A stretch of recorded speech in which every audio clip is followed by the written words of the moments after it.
April 2026, Bitcoin is bouncing between $71,000 and $73,000. But while the price moves, some crazy stuff is happening. The New York Times is accusing Adam Back of being Satoshi Nakamoto. Iran wants to be paid in Bitcoin for the Strait of Hormuz. Trump has created a strategic Bitcoin reserve. Crypto.com announces $1 million for a UFC fight on the White House lawn. Bitcoin is no longer just a crypto, it's a money virus that's infecting everything. Hold on tight.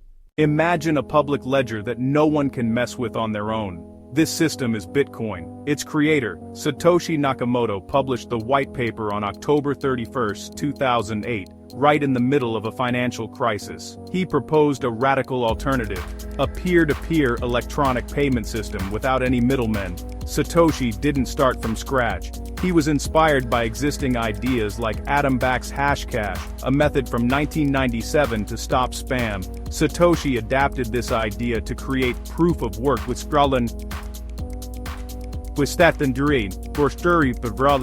which is the engine room of Bitcoin. Bitcoin is often called digital gold, and for a good reason. Its scarcity is built in. There will never be more than 21 million coins. This strict limit protects it from inflation, unlike regular money.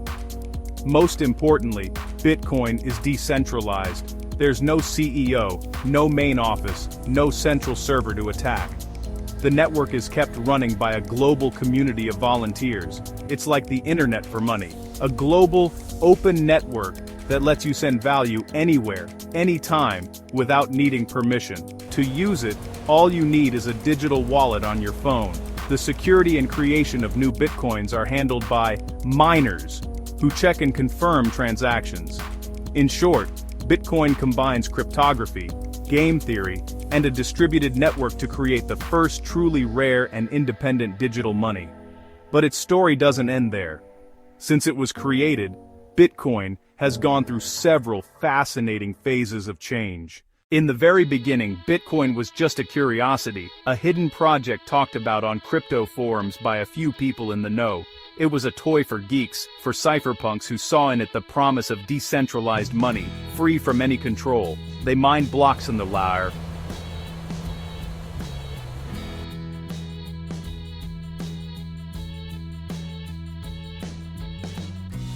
thousands of bitcoins that were only worth a few cents back then. It was an experiment, a digital dream, far from the financial buzz we know today. Then, on May 22, 2010, Bitcoin stepped out of the digital shadows and into the real world. The first real transaction, 2 pizzas bought by developer Laszlo Hanyecz for 10,000 BTC. At the time, that was about $41. Today, those same Bitcoins would be worth hundreds of millions. This event, celebrated every year as Bitcoin Pizza Day, proved that this virtual money could be traded for real things. But this new freedom also attracted less savory characters. Then we had Silk Road, the famous dark web black market where Bitcoin was the preferred currency for its anonymity. This period tarnished Bitcoin's reputation, but surprisingly, it also showed how strong it was as a payment system that couldn't be stopped.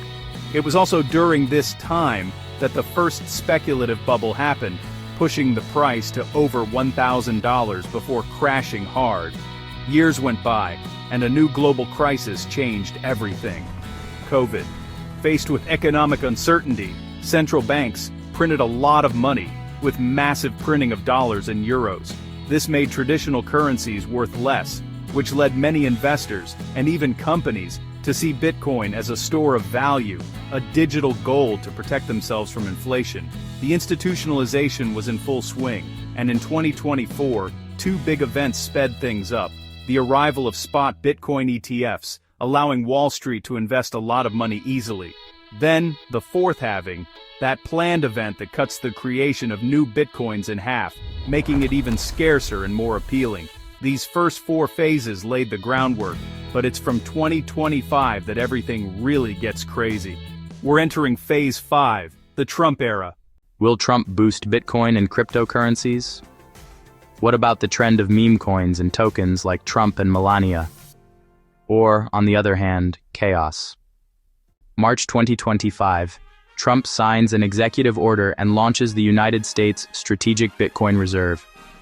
This reserve centralizes public bitcoins and sets a long-term accumulation strategy. The order requires audits, secure custody, and programmed purchases, avoiding any hasty sales. The 200,000 seized BTC go into reserve. No more liquidations. Result: fewer bitcoins in circulation, immediate buying pressure. Stated goal: to make the United States the world's crypto capital. Treasury, CFTC, and SEC are ordered to align clear, pro-innovation rules. Markets react instantly. Flows into ETFs surge. Bitcoin reaches new intraday highs. The financial landscape is changing fast, and at the heart of this big change, Bitcoin ETFs are absolutely blowing up. Since they got approved, they've caused a huge wave of investments, making Bitcoin easier to get for big companies and regular people than ever before. The giant BlackRock is leading the way with its IBIT ETF, grabbing a huge piece of the market. But the competition is tough. In this race, one competitor stands out with its bold strategy, Bitwise with its BITB ETF. With management fees of only 0.2%, among the lowest in the market, Bitwise is crushing it, drawing in huge amounts of money from investors who care about costs. This fee war is great news for investors and shows how much this market is growing up. And this is just the beginning. Experts are already talking about an ETF palooza coming in 2026. After Bitcoin's success, everyone is looking at other crypto assets, with the recently approved Ethereum ETFs leading the way. Big players from Wall Street joining in confirms this trend. Even Morgan Stanley, a big name in old-school finance, is getting ready to launch its own ETF. This is a strong sign. Cryptocurrency isn't just a small niche anymore, but a key asset class that financial giants are now fully adding to their plans. This adoption isn't just happening on Wall Street. At the state level, a bold new idea is taking shape. Texas, known for being a pioneer, is becoming the first U.S. state to look into creating its own strategic Bitcoin reserve. This move aims to make the state's assets more diverse and put it at the forefront of the digital economy. Other states, like Wyoming and Florida, known for being crypto-friendly, are starting to pay close attention. This trend could mark the start of a new time where local governments use Bitcoin as a way to store value, just like gold.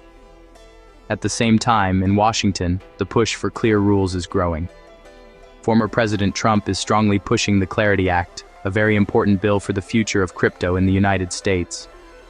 He openly accuses big banks of slowing down the bill, saying they want to protect their profits and stop new ideas that threaten their old-fashioned business model.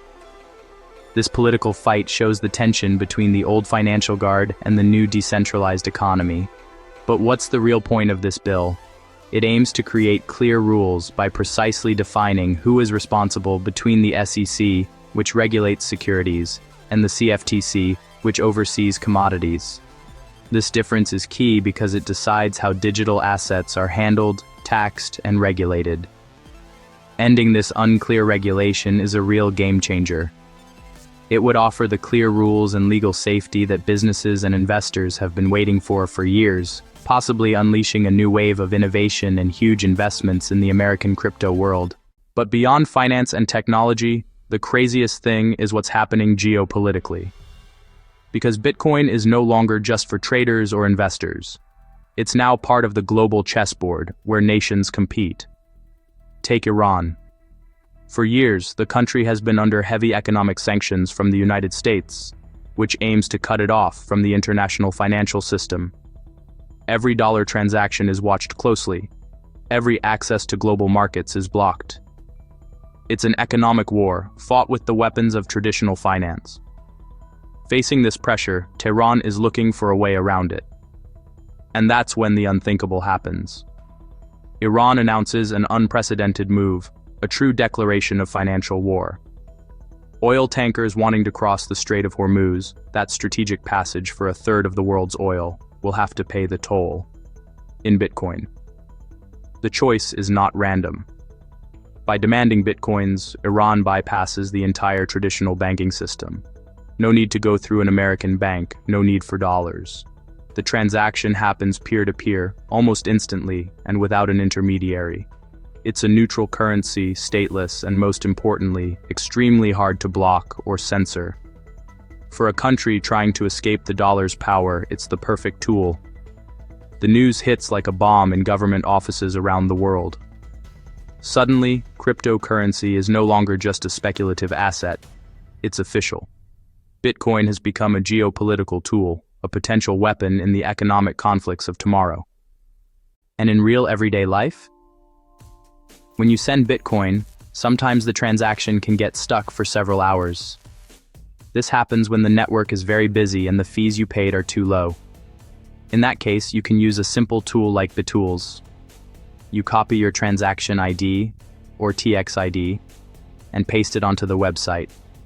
The tool then rebroadcasts your transaction to dozens of nodes, which are like computers, and often that clears everything up. It's free for a little boost, or you can pay if you want it to go faster. The Bitcoin community always finds solutions. In short, even if it gets stuck, there are always simple solutions in the world of Bitcoin and cryptocurrency. In just a few years, Bitcoin has changed in a huge way. It went from being just a project for tech geeks, a curious code thing only found in online forums, to a real strategic asset on the world stage. Today, it's a big topic for countries and major financial groups, and it's even becoming an important factor in international conflicts. This change isn't by chance. It's because of its special qualities.